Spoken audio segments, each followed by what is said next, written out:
আসসালামু আলাইকুম, কেমন আছেন সবাই? আজকে গিয়েছিলাম মিরপুর 12D ব্লক বাসমতিগড় কাচ্চি ঘরে কাচ্চি খাওয়ার জন্য। দুদিন আগে দেখছিলাম এটার একটা ভিডিও, দেখে অনেক ভালোই লাগলো। তো চলেন দেখে আসি। আমার ভিডিওগুলো হয়তো ভালো লাগে না, তারপর আপনাদের সবার কাছে অনুরোধ করবো, সবাই একটু চেষ্টা করবেন আমাকে ফলো দিয়ে আমার পাশে থাকার জন্য। ধন্যবাদ। তো দেখতে দেখতে চলে আসলাম মিরপুর 12D ব্লকে।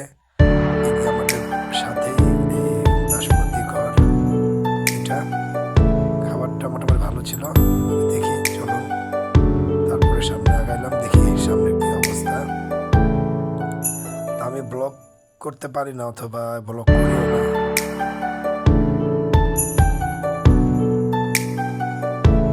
তো দেখতে দেখতে চলে আসলাম বাসমতিগড়।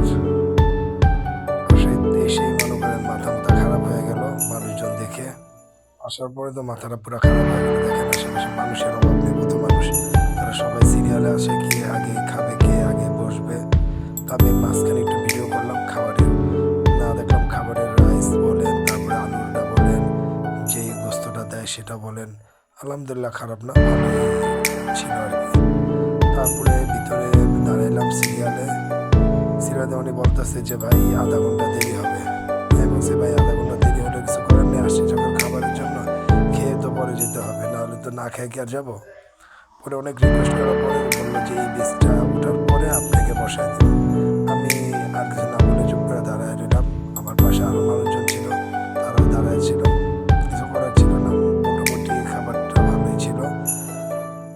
আমিও বললাম যে ঠিক আছে ভাই, কোনো সমস্যা নাই, আমি ওয়েট করতেছি। অনেক কষ্ট করে একটা চেয়ার পাইলাম, চেয়ারে বসে আছি, সবাই সামনে খাচ্ছে, আমি চেয়ে দেখছি। তারপর অবশেষে সেই কাঙ্ক্ষিত মুহূর্তে চলে আসলো, আমার সামনে খাবার চলে আসলো। খাবারটা দেখে দেখলাম না খাবার খারাপ না, তো আলহামদুলিল্লাহ অনেক ভালোই ছিল। তো তৃপ্তি সহকারে খাইলাম। আলহামদুলিল্লাহ সবাইকে আবারও বলবো, পাশে থাকবেন, ভালো থাকবেন, সুস্থ থাকবেন। আর যারা সুস্থ ভিডিও বানায় তাদের পাশে থাকবেন।